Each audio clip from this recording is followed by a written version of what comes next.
Bom, então hoje nós vamos começar o capítulo 7 do livro Obreiros da Vida Eterna. Na semana passada a gente acabou o capítulo 6 que se chama Dentro da Noite.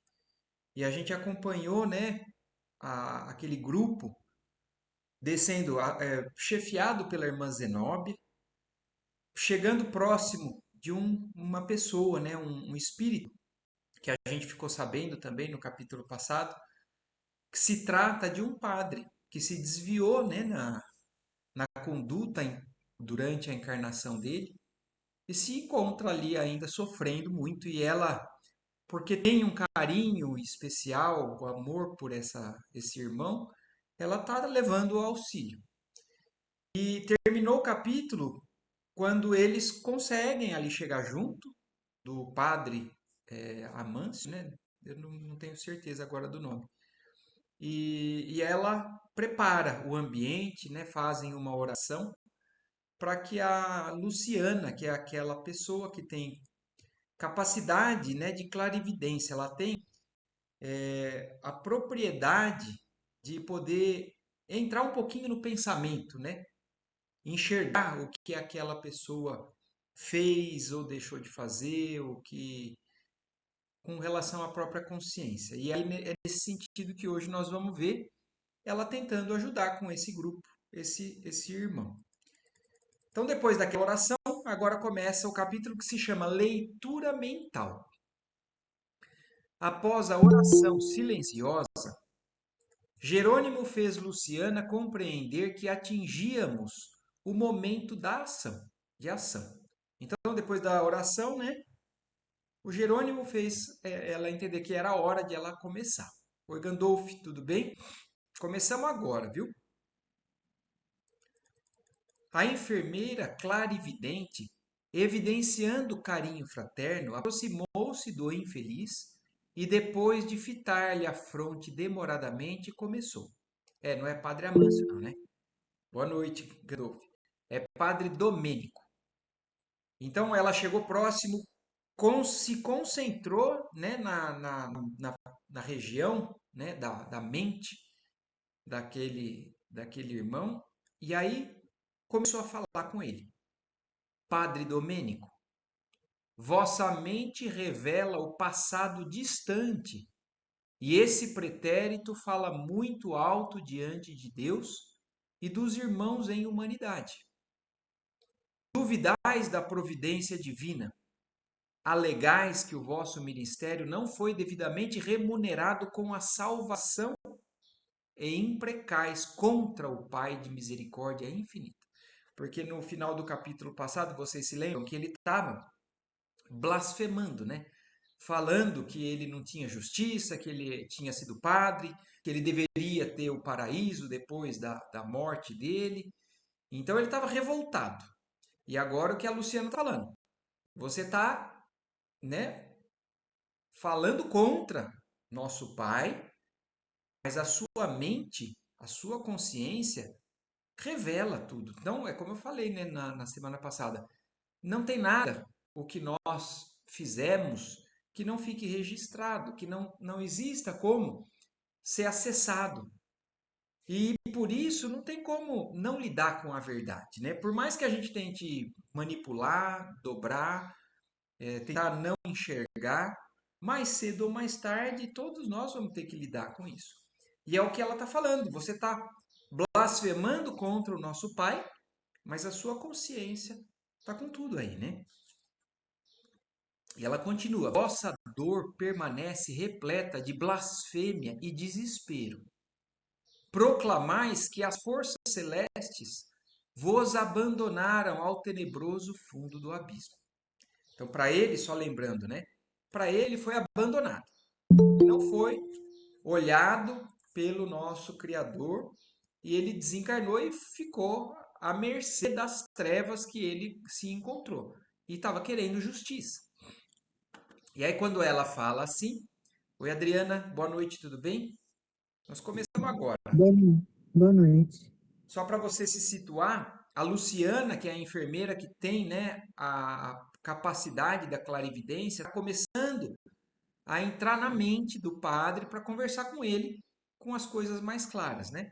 E quando ela fala isso para ele, né, que ele está blasfemando contra o Criador, e ele fala, e porventura não é assim? Gritou o desventurado, interrompendo-a. Compelido pelas circunstâncias da vida humana a servir numa igreja que me enganou. Então, para ele, ele é um injustiçado, ele está sendo enganado. Negam-me o direito de reclamar? O evangelho não tem palavras de mel para o ato de Judas. Deverei, por minha vez, louvar os que me traíram? Então, olha como é difícil a situação.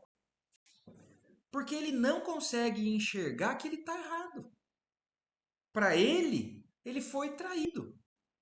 Ele tinha plena convicção que ele podia fazer o que ele quisesse, que ele poderia pecar como muitos acham que é assim, né? A gente é pecador, a gente é imperfeito, a gente pode pecar. Mas depois a gente pede a absolvição dos pecados e está tudo resolvido. Né? A gente pede, a gente fala, somos cristãos, eu aceito meu pai, eu peço perdão pelos meus pecados e está tudo resolvido. Então, na concepção dele, é isso que está acontecendo. Ele é um injustiçado. Assim, eu não tenho direito de reclamar? Será que eu devo, né, agradar os que me traíram? Louvar os que me traíram? E a Luciana continua conversando. Não, Domênico. Vossos amigos não cogitam de criticar instituições. Agora ela está começando a falar. Não é para condenar o que você está condenando, né? A igreja, por exemplo. Porque apesar de a gente entender que existem alguns conceitos que a gente no Espiritismo não concorde plenamente com a igreja, a maneira que ela fala com relação a algumas dessas verdades, a gente não pode negar que é uma instituição religiosa, respeitável e que tem uma série de coisas, né, que são extremamente divinas. E aí ele continua falando: vossos amigos não cogitam de criticar instituições e desejam tão somente amparar-vos. Não concordais no vosso desvio da conduta cristã? Agora ela está chamando a consciência dele, né? A atenção para a consciência dele. Você acha que você não se desviou, né? A sua conduta cristã, você acha que estava adequada? Teríeis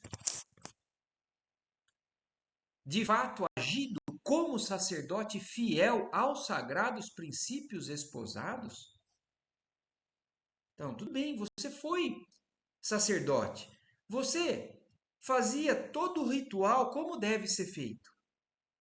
Mas você acha que você foi fiel na moral como você deveria? E aí ela segue, né? Esperaríeis um paraíso de vantagens imediatas para cá dos túmulos, tão só pelas insígnias exteriores que vos diferenciaram dos outros homens? Quer dizer, você acha mesmo que só pelo título de padre, você acha que é suficiente para aqui do lado de cá você estar no paraíso? Agindo como você agiu? Porque a gente viu no capítulo passado, né? Ele se aproveitou de corações, né, indefesos, de corações que acreditavam nele, abusou.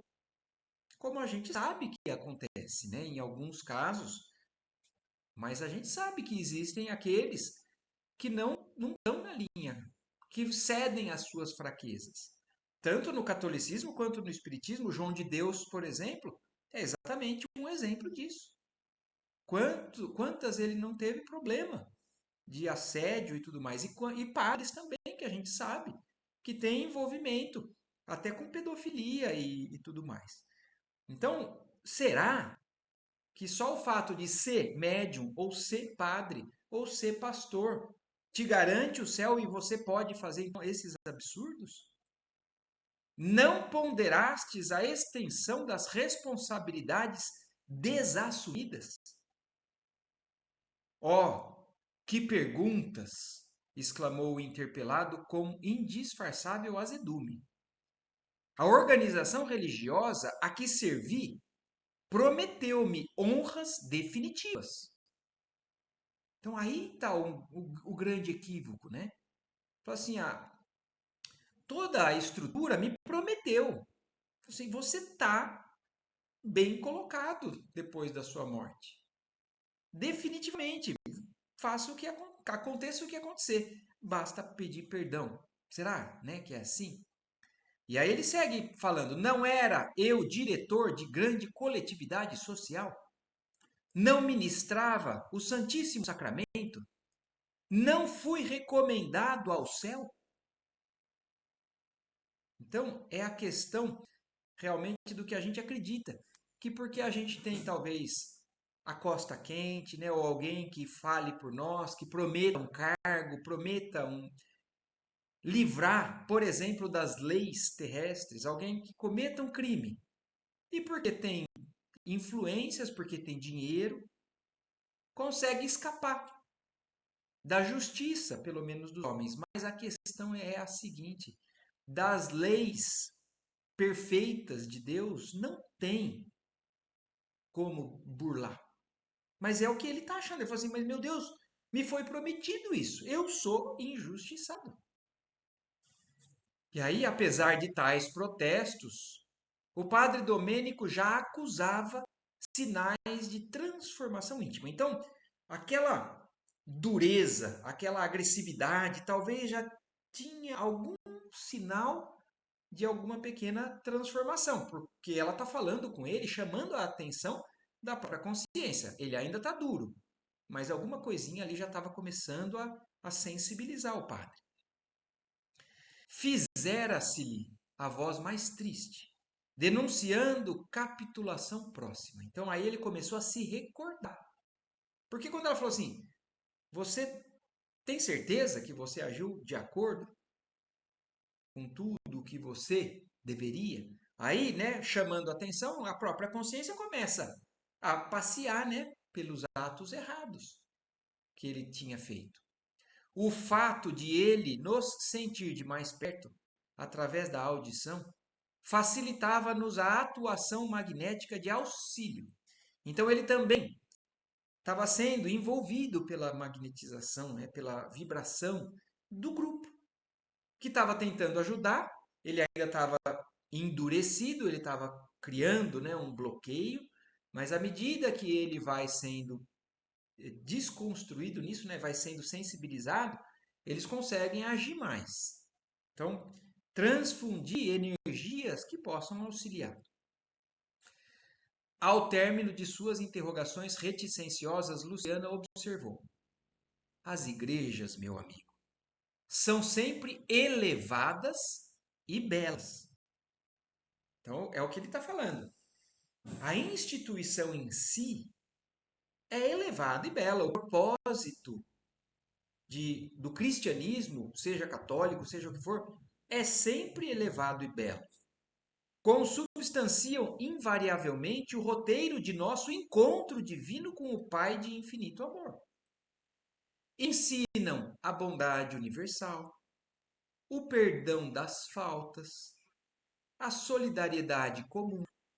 Então, se a gente for ver, na verdade, a base do cristianismo, a base de todos nós que somos cristãos, deveria ser apoiada nisso. Porque a base do cristianismo é bondade universal, perdão das ofensas alheias, solidariedade comum. Mas, na prática, cada um de nós ainda tem dificuldades. Então, o erro não está no propósito, o erro está em cada um que promete, que faz, que age, que pensa de maneira ainda corrompida. Então, alguns religiosos do catolicismo entendem mal, sim, mas outros entendem e seguem adequadamente. Alguns de nós, os espíritas, entendem melhor do que outros, sim, mas alguns espíritas falam: eu nunca vou perdoar tal pessoa.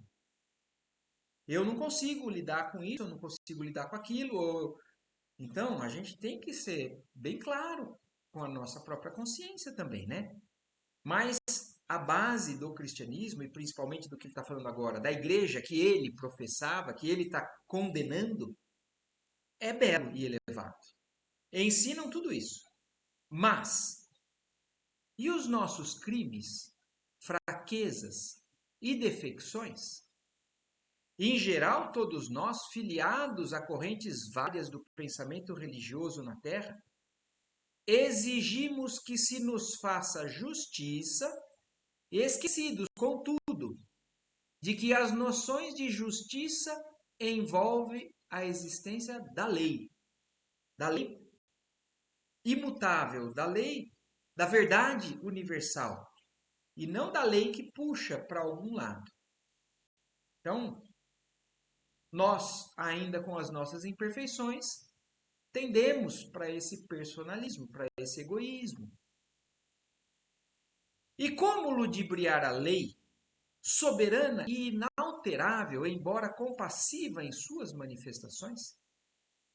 Não concordais que é absurdo reclamar determinado procedimento dos outros, esperando para o nosso eu tirânico e desequilibrado as compensações somente devidas aos observadores das regras de purificação, das quais não passamos de meros expositores no campo do ensinamento? Olha esse trecho, eu acho que isso daqui vale a pena a gente pegar e entender muito bem. Não é um absurdo a gente esperar, exigir dos outros que eles ajam como a gente quer. Se a gente está exigindo tiranicamente, desequilibradamente, o que a gente deseja. O que a gente não faz, mas a gente prega, a gente fala. Tal pessoa tem que fazer assim. Mas eu, lá no fundo, não sou tão certinho, não sou tão bonzinho assim. Então, olha isso, ó.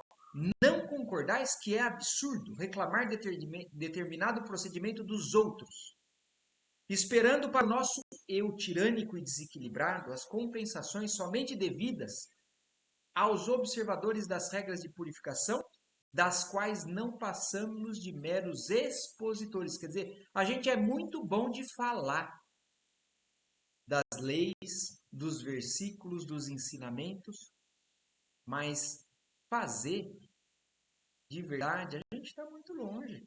Então, por isso que o foco principal sempre foi cada um de nós focar naquilo que a gente tem de errado, não que o outro tem de errado. Não que o outro ainda não está fazendo legal. Por isso que o perdão é o carro-chefe dos ensinamentos de Jesus. Porque quando eu perdoo, eu não estou dando o outro o direito de fazer o que ele quer. Eu só não estou esperando que ele faça sem eu antes fazer o que eu tenho que fazer. Então, se ele erra, eu também erro. E se eu quero condenar, então eu também vou ter que esperar a condenação para as minhas imperfeições. Então, esse é o básico. E aí, quando a Luciana fala tudo isso para ele, né, chamando claro a questão do que ele fez de errado. Ele fez coisa errada. Ela está falando assim, você não tem como negar. E aí, olha o argumento dele. E é um argumento que para ele está convencido. Ele fala, e a confissão? Tornou Domênico visivelmente impressionado com as palavras ouvidas. Quer dizer, ele está impressionado com o que ela está falando para ele, mas ainda assim, para ele, tem desculpa para ele estar reclamando ali. E a confissão? Monsenhor Pardini ouviu-me antes da morte e absolveu-me. Então, essa é a forma de pensamento de muitos que acham que basta se confessar e continuar pecando.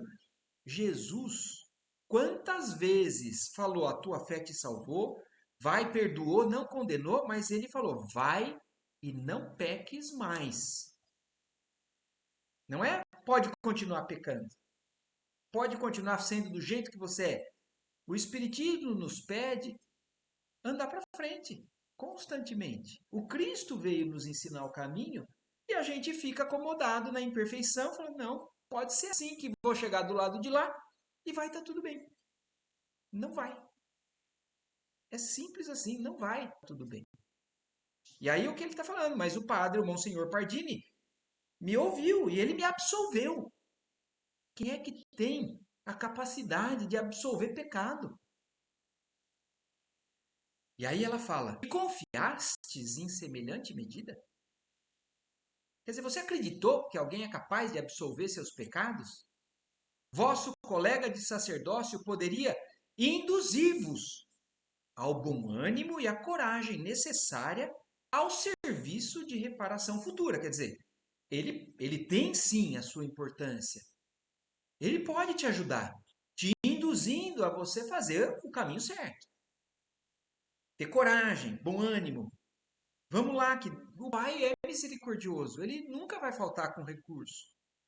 Mas não conseguiria subtrair-vos à consciência os negros resíduos mentais dos atos praticados.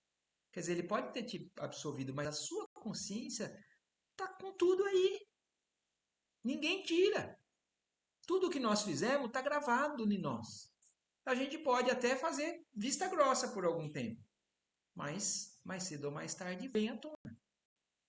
Vosso coração, Padre, é um livro aberto aos nossos olhos.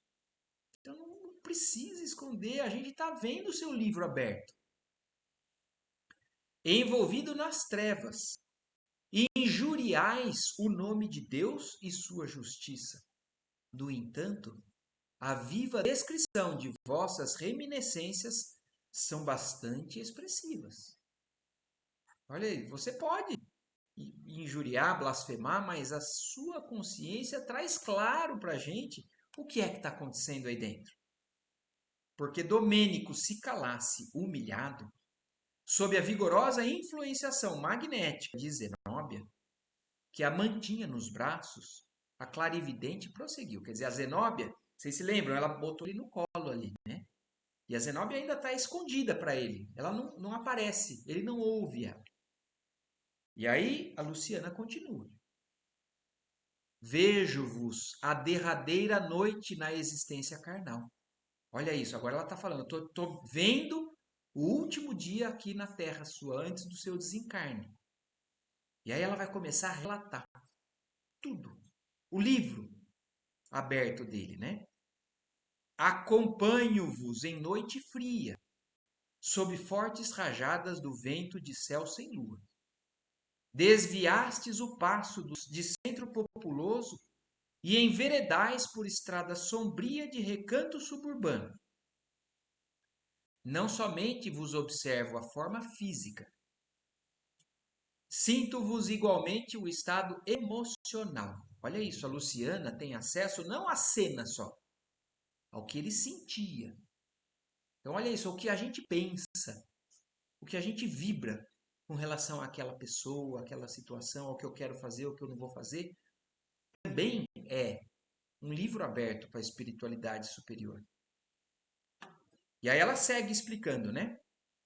Empolgado pela visão embriagante dos sentidos, penetrais um lar honesto, cego por sentimentos menos respeitoso, para com alguém que vos ouviu inadvertidamente as palavras finas de sedução e malícia. Então, olha isso. O padre estava indo visitar uma pessoa que ele tinha intenções, né? Que ele seduziu, falou de alguma maneira maliciosa a tentar conquistar ou conseguir alguma coisa com aquela pessoa. Alijastes a batina escura, como quem despe incômoda capa. E envergais agora na intimidade de pequeno salão verde, perfumado costume de casimira cinza claro. Absorvida por vossas referências gentis, que apenas traduzem propósitos de sensação, distantes de qualquer sentimento edificante, certa mulher cede às vossas promessas. Olha isso. Então o padre sendo descrito, né, esse envolvimento íntimo com essa mulher. Alguém, todavia, demora-se espreitando-vos. Então tinha alguém vendo aquela cena. É um homem que se certifica da ocorrência e afasta-se, alucinado, sem que lhe identificasseis a presença. Quer dizer, ele não percebeu, mas esse homem viu e saiu, alucinado. Trata-se do esposo ofendido, em dolorosa crise passional. Distancia-se a caminho da pequena cidade próxima, tomado de dor selvagem. Penetra grande empório de bebidas e adquire 1 litro de vinho antigo por alto preço. Afasta-se angustiado e, oculto à sombra de árvores acolhedoras, adiciona ao conteúdo do frasco pequena porção de substância venenosa fulminante.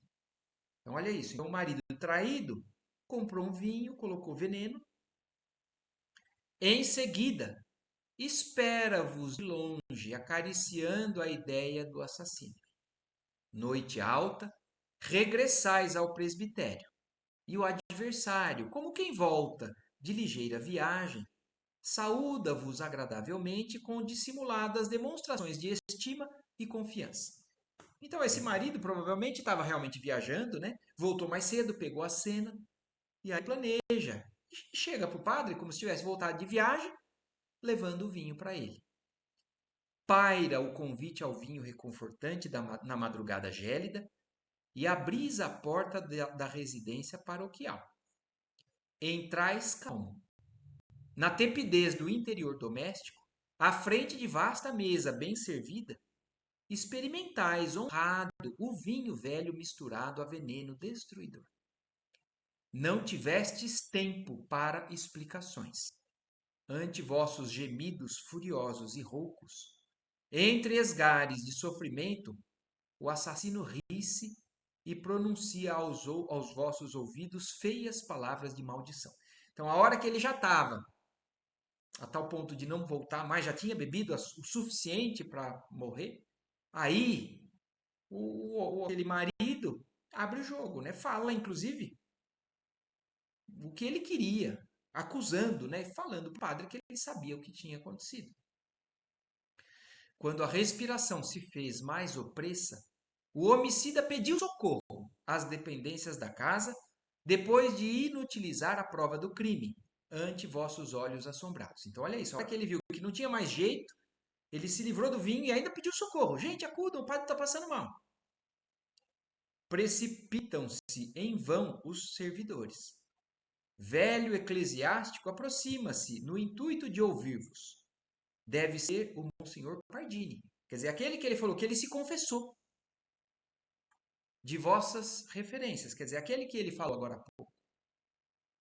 Compreendendo-vos a dificuldade para manter qualquer conversação, interroga o criminoso que se declara vosso amigo íntimo e esclarece fingidamente que regressava em vossa companhia do próprio lar, onde havíeis entretido confortadora e longa palestra, junto a ele e à esposa, demorando-se aí por insistência dos dois.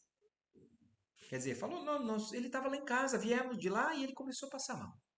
O criminoso, revelando piedade irônica, assegura que vos acompanhara à casa paroquial em vista da noite alta e que demandara o interior a vosso convite para reconfortar-se, e que, em plena palestra amistosa, caístes fulminado por síncope singular. Então ele explica, né? Tentando, né, fazer com que ele estava passando um mal súbito, né? Debalde intentais esclarecimento. Vossa destra levanta-se e o indicador aponta o criminoso. Monsenhor Pardini aproxima-se. O homicida toma-vos a mão quase inerte e exclama: é preciso salvar o padre Domênico. Minha esposa e eu não nos conformaríamos com semelhante perda. O eclesiástico que vos assiste permanece sob forte emoção. Supõe ser o vingador, o companheiro desvelado da vítima, e inicia o serviço dos moribundos. Endereçais supremo olhar de impassível desespero ao adversário e compreendeis o próximo fim do corpo. Esfriam-se-vos os membros. Viscoso suor vos corre abundante do rosto, e num esforço tremendo, pronunciais de maneira quase ininteligível uma frase: Eu, pecador, me confesso. Então, olha isso. Ali na hora ele viu que não tinha mais jeito, ele, por conta de uma própria consciência, né? Fala assim: Eu me confesso. O religioso que vos acompanha, quer dizer, o Monsenhor Pardini, né? Porém, fecha-vos os lábios no intuito de poupar-vos e assevera: Domênico, descansa em paz. Ao sacerdote reto não se faz necessária a confissão. No alento derradeiro, ainda hoje, ministraste a sagrada partícula. Pede a Deus por nós no céu. Então, olha isso, falando, Domênico, fica tranquilo. Você, como um sacerdote digno e reto, já já você vai estar do lado de nosso Pai, e quando estiver lá, pede por nós.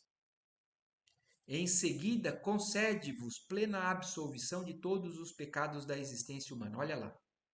O padre falou, o Monsenhor falou. Você está absolvido de todos os seus pecados, como se fosse isso o ingresso da porta do céu. Tratando-vos a personalidade espiritual cheio de santa confiança.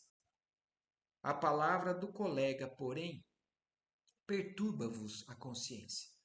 No fundo, sabeis que a morte vos surpreende em doloroso abismo. Em vão tentais receber a paz que o Monsenhor Pardini vos deseja. Quer dizer, apesar de ser um intuito do Monsenhor Pardini de encomendar ele ao céu, a consciência dele não deixa. Ele não consegue receber aquela paz que o Monsenhor deseja a ele, né? Debalde procurais desviar o olhar do envenenador que vos segue, mordaz. Vossas mãos tombam inertes. O religioso amigo segura o crucifixo que não sentis. Vossos olhos param na contemplação da última cena. Abre-se a porta da alcova espaçosa e alguns servos ajoelham-se em pranto. Então aí está sendo já o enterro dele e ele está ali presenciando, né?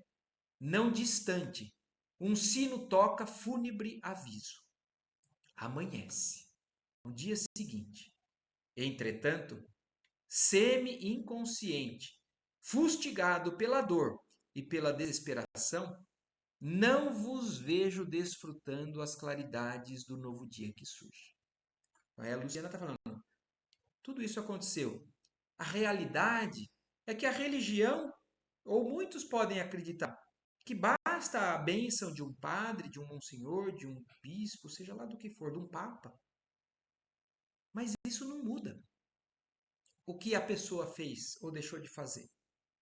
Então ela falou: aconteceu tudo isso, mas a realidade espiritual da sua alma não é de desfrutar a paz que você gostaria.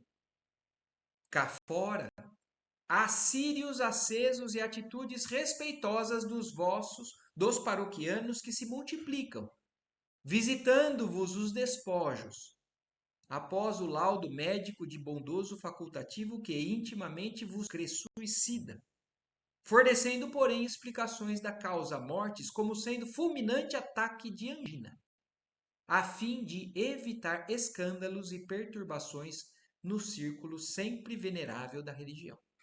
Apesar do médico que fez a análise ter concluído, porque ele, inclusive, até para o médico, ele não achou que ele foi assassinado, ele achou que ele tinha se suicidado. Mas para não causar nenhum problema na igreja ali ou para os locais, ele falou que ele teve uma angina. Então a causa mortis dele foi um ataque cardíaco. E apesar de lá fora, né, exteriormente, todas as honras, todas as celebrações, para que ele fosse bem encaminhado, a realidade espiritual do Padre Domênico é essa que a gente está vendo. Há pessoas que choram, sinceramente, e ouço comentários elogiosos ao vosso pastoreio sacerdotal. Quer dizer, existem pessoas que realmente têm ele como uma boa pessoa, tem nele, né? Dentro de vós, todavia, prevalece imensa noite. Gritais como o cego ao abandono no primeiro instante de cegueira inesperada. Porém, ninguém vos ouve. Relacionais o crime de que fostes vítima, rogais providências contra o matador. Então, olha agora, ele está pedindo a Deus que façam justiça, que punam quem matou ele. Mas os ouvidos humanos agora permanecem noutras dimensões. Então ele pode fazer o grito que for, ninguém mais ouve ele, ele morreu.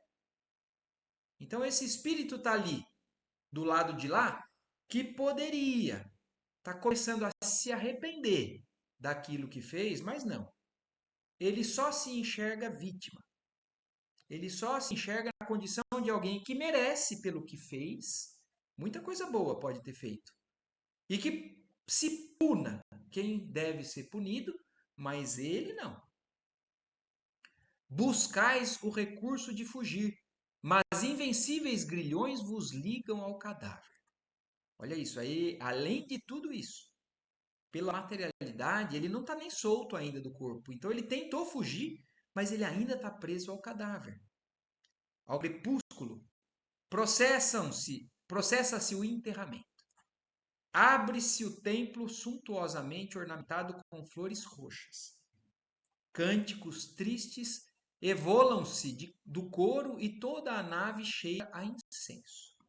Com grande pompa, em todas as minudescências das exéquias, vosso corpo desce ao último abrigo.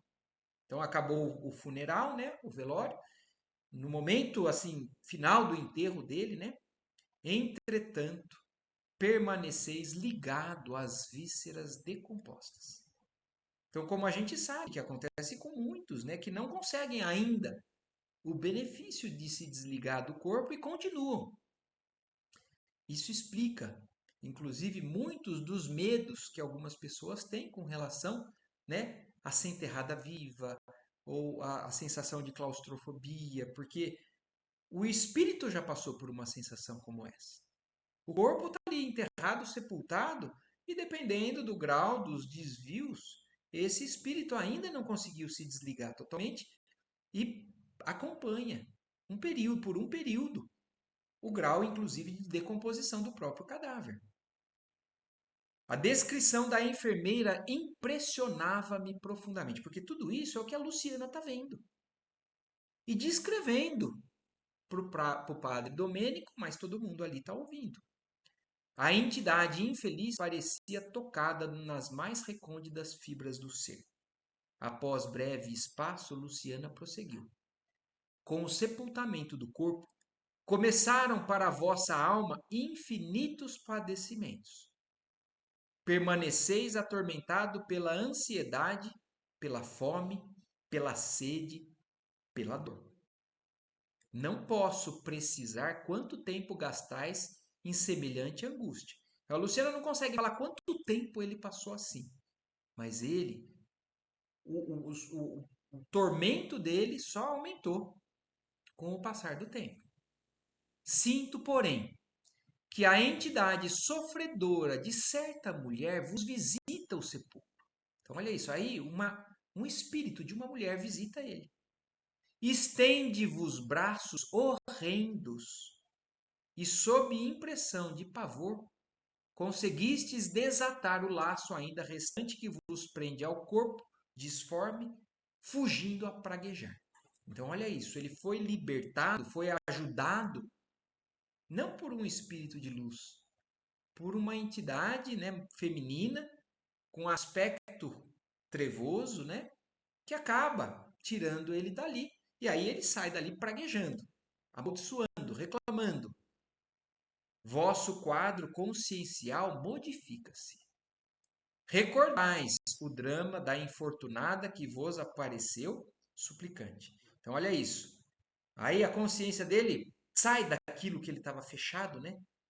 Na questão, né, do desencarne dele, de quem matou ele. E aí, por esse espírito que vem ajudar ele, quando ele é ajudado, ele reconhece. Olha lá. Recordais o drama da infortunada que vos apareceu suplicante. Ó, foi também vítima de vosso poder fascinador. Olha isso. Ele não era só aquela pessoa que ele tinha, né, se envolvido. Alguém com tendências desse nível pode envolver inúmeras pessoas, né? E essa era uma que ele também tinha seduzido e tido um relacionamento, mas que já estava desencarnada. A leitura mental de vossas lembranças revela as particularidades da experiência final da tresloucada.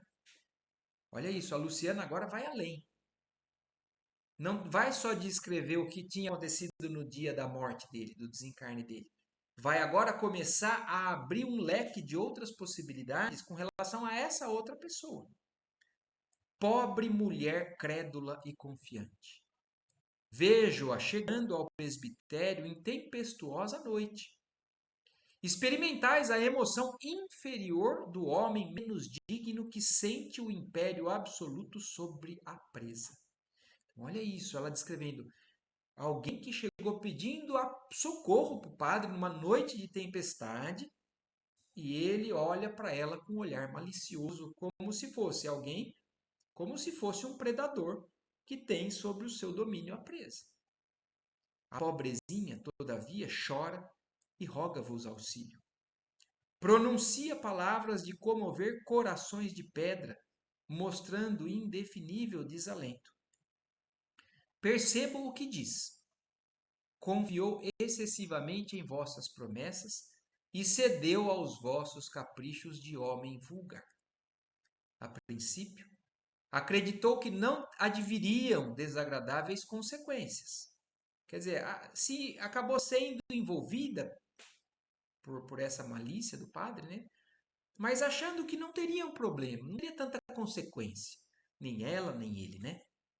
Certa da possibilidade de fugir a quaisquer observações.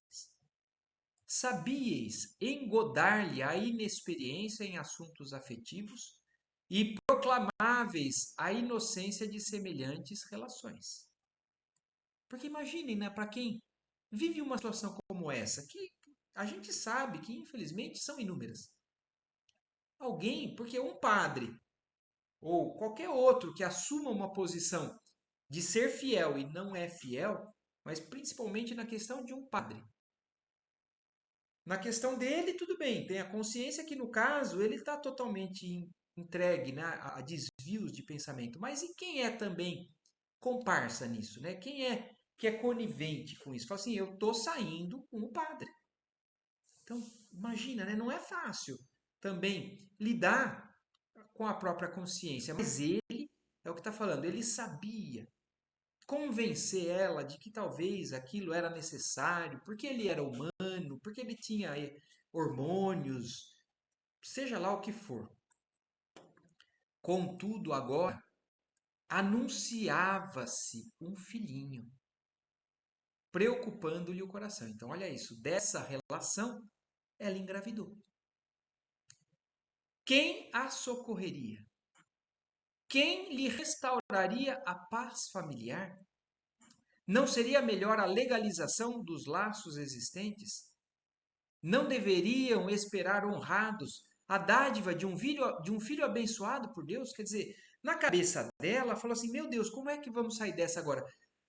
Será que não é melhor então o padre abandonar a batina, como alguns fazem? Assumir o filho e agradecer a Deus e honrar aquilo que aconteceu? Escutastes as rogativas sem abalo moral. Quer dizer, ela propôs isso para ele, mas ele não se abalou. Com a frieza dos homens de fraseologia brilhante, e invocastes o dever sacerdotal como justificativa da impossibilidade. Imagina, não posso, eu sou padre. Comentastes as convenções humanas e, por fim, propusestes a conciliação do problema com um casamento apressado e indigno entre a vítima e o último de vossos servos. Quer dizer, ele falou: vamos casar você com outra pessoa. Eu arrumo alguém aqui para casar e aí a gente fica com isso tudo resolvido. A jovem soluçava convulsivamente, afirmando justa repulsa. Quer dizer, ela, de certa forma, tinha um sentimento pelo padre, né? E achou aquilo um absurdo, uma repulsa ela sentiu por essa proposta dele. Continuais na argumentação prudente e preciosa, mas com evidentes sinais de loucura. A infeliz abandona-vos precipitada, ganhando a via pública sob a chuva torrencial. Ela foge, totalmente desequilibrada. Acompanho-a. Então, olha isso, Luciana consegue acompanhar aquele espírito, né? A trajetória do que se seguiu. Regressa ao lar paterno, fundamente desequilibrada pelo vosso golpe impiedoso. Ah, que horror! Vale-se a desventurada da noite solitária e bulhenta e ingere grande dose de formicida tentando o ato final da tragédia interior. Então, olha isso, ela se suicida. Ninguém lhe escuta os rugidos de sofrimento selvagem, porque os trovões ribombam no céu. Ao amanhecer, todavia, um pai aflito corre ao vosso retiro repousante e coloca-vos ao corrente do fato. Morrera-lhe a filha misteriosamente. Olha isso, além de tudo, o pai dela busca o padre. Como aclarar a situação? Não procedia com acerto, buscando o conselho sacerdotal? Quer dizer, ela não estava indo visitar o padre. O que será que aconteceu, padre? Recebeis a notícia disfarçando dificilmente a emoção, repetindo textos evangélicos para consolar o amigo confiante. Quer dizer, olha isso, né? Lá dentro, uma dissimulação e por fora falando de versos bíblicos e como se comportar e Deus e tudo mais. Preocupado, ponde-vos a caminho da residência enlutada. No entanto, sinto-vos perfeitamente o estado mental. Não vos aflige a perda de alguém que vos poderia estouvar a tranquilidade. Preocupa-vos a descoberta de algum recurso aparentemente digno que vos conserve o cavaleiro da situação imprevista. A cavaleiro, quer dizer, a preocupação dele não era com o que tinha acontecido, com a morte dela. A preocupação dele era se tinha algum indício ali que poderia acusar ele, que ele poderia ser incriminado. Pronunciando palavras confortadoras, montastes guarda ao cadáver e chamastes médico amigo. Ei-lo que chega. Ó, é o mesmo que vos examinou no último dia, acreditando-vos suicida. Olha isso. Por um acaso, o médico que analisou aquela moça que se suicidou é o mesmo que depois, quando ele foi assassinado, né, analisou também. Depois de longa conversação confidencial convosco, o clínico assevera que houve morte natural com a ruptura de vasos do coração. Recuperais o bem-estar que transparece de novo em vossa expressão fisionômica. Quer dizer, quando o médico fala, olha, ela morreu de um problema cardíaco, aí ele, puxa, então não tem nada que possa me acusar. Vossas referências de consolação tornam-se mais vivas e inteligentes, e seguis os funerais calmo e contrito, embora os olhos esgazeados e terríveis da suicida vos contemplem do féretro, enquanto outros vultos negros, do plano invisível aos homens comuns, vos acompanham no préstito. São almas vingadoras que vos seguem, tenazes. Então, olha isso, né, para que a gente também entenda. Ele pode ter ali passado agora despercebido, né, pela justiça ou pelas acusações. Mas no mundo espiritual, só está aumentando o número de pessoas que estão querendo se vingar dele. Estão querendo acompanhar ele para obsediar, para fazer prejudicar, para fazer com que ele pague o que ele está fazendo. Interrompeu-se Luciana, visivelmente comovida, e dando-nos a entender que a paisagem mental de Domênico se modificara ao influxo de outras lembranças que a narração evocava, transferiu o curso das observações no tempo. Então, olha isso. Imaginem o Domênico ouvindo tudo isso. É um tribunal que está abrindo, né, tudo o que ele achava que estava escondido. E quando ela vai falando aquilo, as lembranças dele começam a ir para outros ambientes. E agora ela ainda continua falando, né? Ah, sim, vejo bem, continuou alarmada. Destaca-se infeliz entidade, que certamente vos consagrou funda afeição. Agora, outra situação. Então, olha isso, devassando a consciência, né, do Domênico. Agora está falando de alguém que tem uma profunda afeição pelo padre. Contempla-vos com desespero e enternecimento simultâneos. Parece-se extremamente convosco. Ah, agora compreendo. Não foi apenas vosso amigo, foi vosso pai. Olha isso, agora alguma coisa relacionada ao pai do padre. Reclama insistente determinada escritura que não apresentastes. Então, olha isso. O Domênico deveria apresentar uma escritura que não apresentou e o pai dele, no mundo espiritual, está reclamando isso.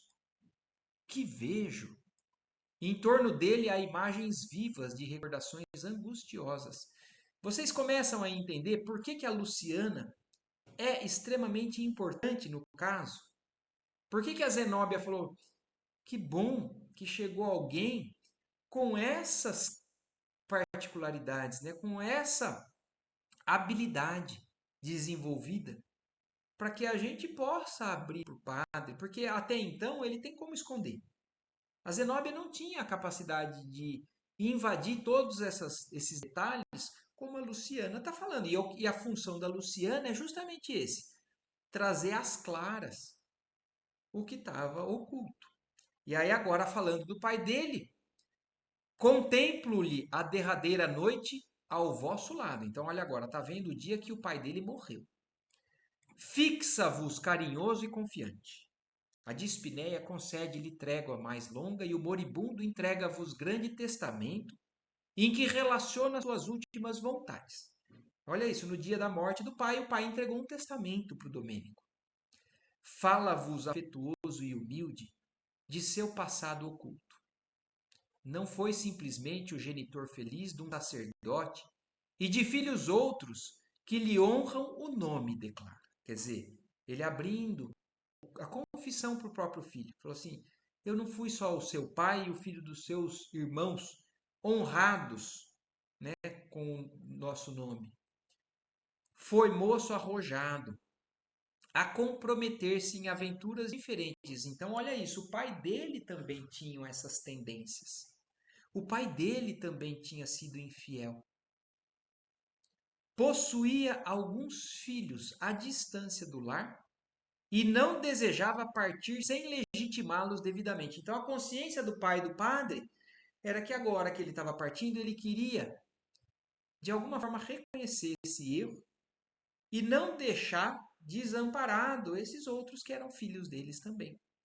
Além disso, pretendia garantir-lhes futuro próspero.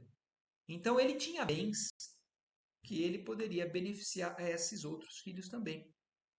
Escutais com indisfarçável interesse. Em seguida, a pedido do genitor, ledes a discriminação de pequenos legados a pupilos deste. O agonizante acompanha-vos atento com o olhar.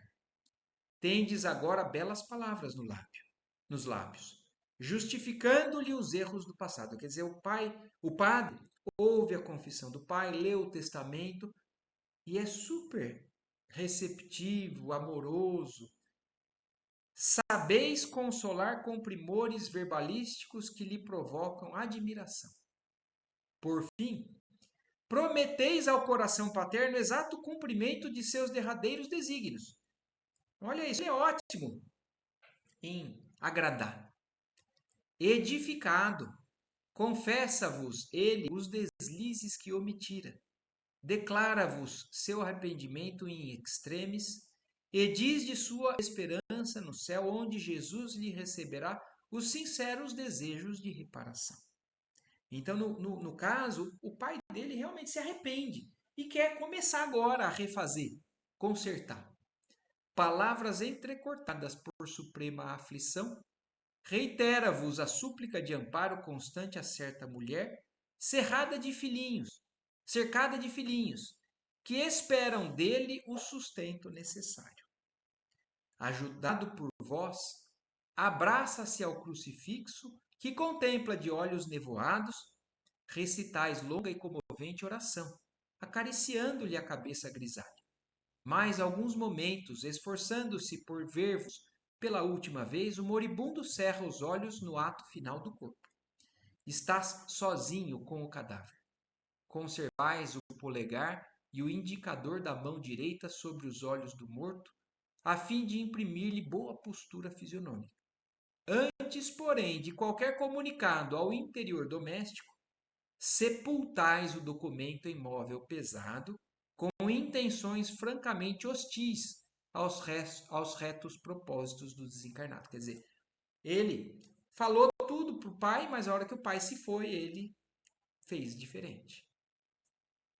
Desde esse instante, parece-me que ele vos seguiu, sempre de perto. Olha lá, mais uma vez, comprovando. Às vezes a gente acha que porque morreu não vê mais, não acompanha mais. Mais um que acompanhou o que ele fez depois da morte e seguiu ele, reclamando, reclamando. Permanece angustiado na tela mental de vossas lembranças vivas. A clarividente para de novo, fixando particularidades diversas, enquanto o infeliz Domênico entremostra insopitável comoção. Oh, agora, prosseguiu Luciana, dando conta da tarefa que lhe fora cometida. É outro perseguidor severo.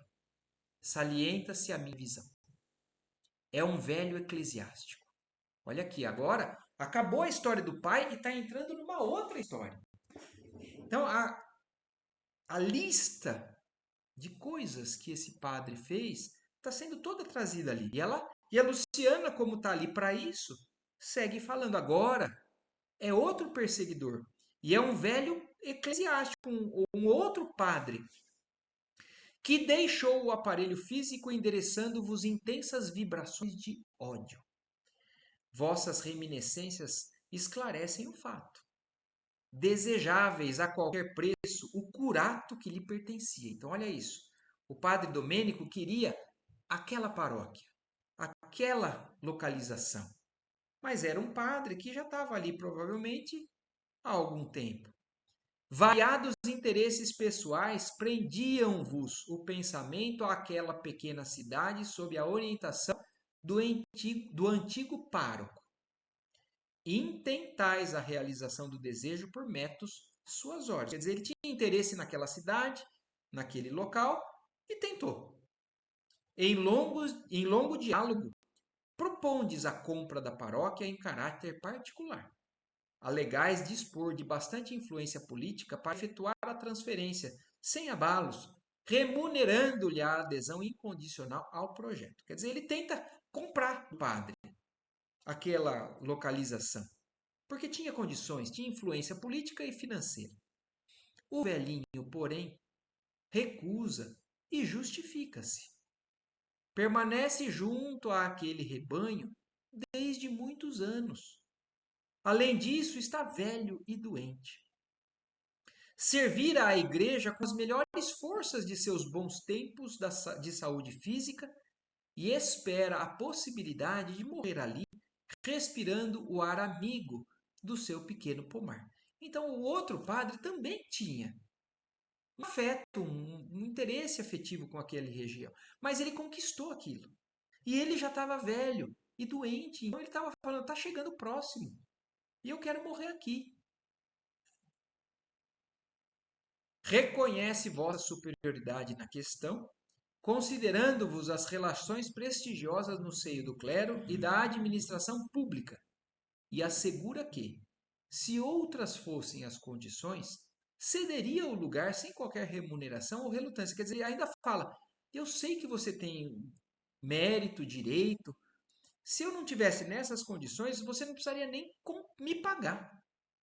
eu te passaria naturalmente. Os médicos, entretanto, recomendam-lhe a residência no litoral para que a atmosfera marinha lhe facilite o esforço do coração. Então, era inclusive uma recomendação médica. A rogativa comoveria a qualquer. Quer dizer, o que o outro padre falou, qualquer um que ouvisse aquilo ficaria comovido e desistiria. Falaria assim, nossa, quem é que vai tirar o coitado do padre daquele local onde ele cresceu, né, em afeto com a comunidade? Ouvistes, concordastes e apresentais despedidas arquitetando novo plano. Quer dizer, ele na frente é um cordeiro, né? E aí por trás um lobo. Dali mesmo, sem qualquer escrúpulo, partes em visita pessoal ao bispo da diocese, a quem expondes com fingida humildade a solicitação que vos preocupa. Enganado, o dignatário da igreja ouve atenciosamente e aceita o que propondes, recomendando, porém, prévia audiência de seus assessores diretos. Não tendes dúvidas ou ponderações de qualquer natureza. Gratificando companheiros altamente colocados, conseguistes que o antigo sacerdote fosse removido compulsoriamente para a longínqua paróquia de Montanha, onde o ancião morreu sem delongas, odiando-vos de morte. Então ele conseguiu arquitetar, tirou o padre dali e ele morreu com profundo ódio também por ele. Mais um que ele promoveu um sentimento ruim, né, na direção dele. Intoxicado pela cólera e pelos reiterados desejos de vingança, está cego às manifestações da espiritualidade superior, cercando-vos com ira implacável. Novo intervalo da clarividente. A gente já chegou a 1 hora, eu sei, mas a gente vai só terminar essa leitura mental que a Luciana está fazendo dele, para aí a gente continuar na semana que vem o restante. Novo intervalo da clarividente. Luciana, porém, recomeça a exposição mais alarmada. Olha isso, o intervalo e a ela volta com outra história de arrepiar os cabelos. Agora surge determinada mulher. Parece-me que desencarnou depois de melindrosa operação nos olhos. Sim, a vossa tela de reminiscências fala bem alto. Foi vítima do vosso poder fascinante de homem dominador. Mais uma criatura que ele prejudicou, né? Ei-la ao vosso lado no último encontro, ainda na esfera carnal. Acabastes a refeição lauta da manhã, quando alguém bate à porta paroquial. Trata-se de pobre mulher envelhecida prematuramente e quase cega, conduzida por anêmico menino de 9 a 10 anos que vos suplica auxílio. Então, uma senhora quase cega com uma criança chega na paróquia, bate pedindo socorro. Ante a frieza de vossa recepção, a infortunada, em palavras sentidas, invoca o passado de leviandades e pergunta se esquecestes o filho que lhe colocastes nos braços. Então, olha isso, outro filho. Só que esse veio a nascer. Chora, gesticula e explica-se. Trabalhara sinceramente pela própria reabilitação, mas em toda parte acusavam-no de prostituição e ociosidade. Lutara heroicamente por manter o filhinho à custa de serviço honesto, mas adoecera, sem qualquer proteção, e ali estava quase cega, implorando socorro. Se pudesse, pouparia ao filho ainda criança a humilhação de conhecer o pai desalmado. Então, olha, até agora ela tinha escondido do filho quem era o pai. Ela tinha tentado lutar sozinha para cuidar do filho, mas ela ficou doente, ela não estava mais com condições. Então, no último, no desespero, ela vai atrás do pai da criança, que é o padre Domênico. Entretanto, o pequenino abeirava-se da morte. Então não é só ela quem está doente, o menino também está doente. Surpreendera a tuberculose devoradora e suplicava-lhe auxílio financeiro para o tratamento indispensável.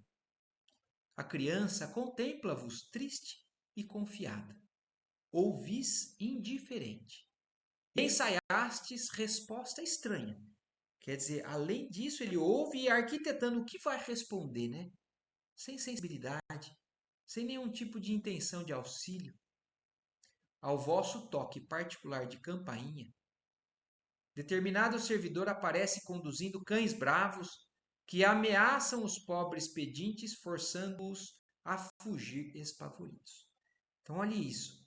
Ele tinha uma maneira de se defender. Ele tocava uma campainha e chegavam os seguranças da igreja com cachorro para tocar alguém que pudesse estar tentando prejudicar a igreja ou a ele mesmo, como se fosse segurança mesmo. E ele, então, ao invés de responder, de negar, aciona essa campainha.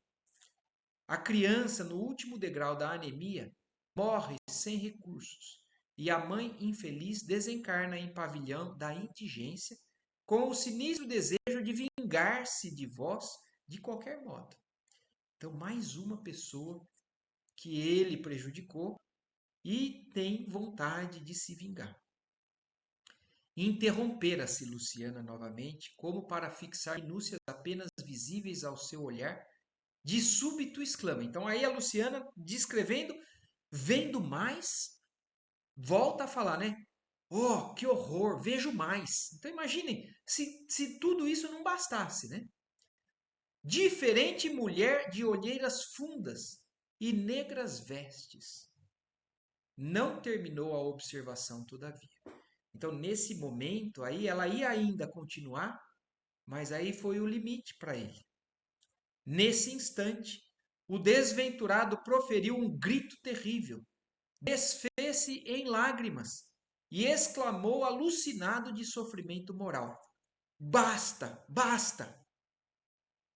Então, naquele momento, a Luciana talvez ainda iria descrever até onde fosse necessário para sensibilizar, para poder fazer com que aquela alma dura pudesse sentir o peso de tudo aquilo que ela fez, se sensibilizasse com tudo aquilo que ela fez.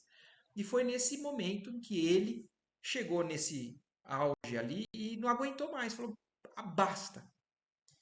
E a gente vai parar por aqui, porque aqui termina a leitura mental de tudo o que a Luciana fez com o padre. E na sequência, aqui no item 2, a gente vai ver as consequências dessa sensibilização naquela alma endurecida que está ali no abismo, né? Numa profundeza do umbral. E aí a gente vai, inclusive, ver que esse choro dele, nessas lágrimas, de certa forma, são benéficas, né? Olha lá, vou ler só um pouquinho do próximo trecho, só para a gente entender o que a gente vai ver na semana que vem.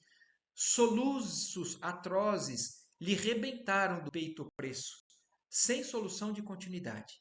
Zenóbia, que lhe mantinha a cabeça no regaço amoroso, tranquilizou-nos em tom discreto. Quer dizer, para quem observa o que está acontecendo, iria falar: puxa vida, agora acabamos com o padre, né? Ele está desesperado. Mas a Zenóbia tranquilizou a todos eles, né?